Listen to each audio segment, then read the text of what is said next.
Welcome to Not Milk Never Milk. Subscribe if you're lactose intolerant. You begin with essentials.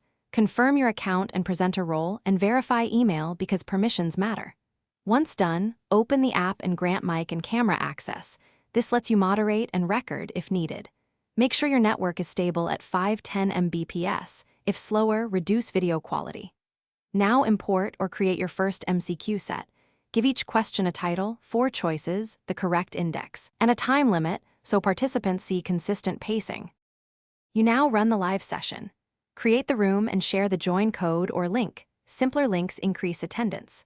Once participants arrive, launch questions one at a time. Set timers and choose immediate or delayed feedback based on learning goals. Monitor incoming responses in real time, watching heat maps and response distribution to gauge confusion.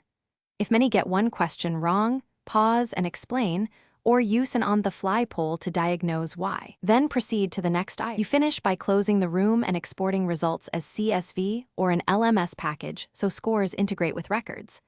Once exported, review analytics, correct percentages, average time per question, and participant logs to see patterns. If someone couldn't join or answers didn't register, try reconnecting them, clearing app cache, or resending the join link. Additionally, rerun a problematic question for only affected users. If issues persist, record the error and contact support with logs. Thanks for watching. If this was helpful, leave a like and consider subscribing. See you next time.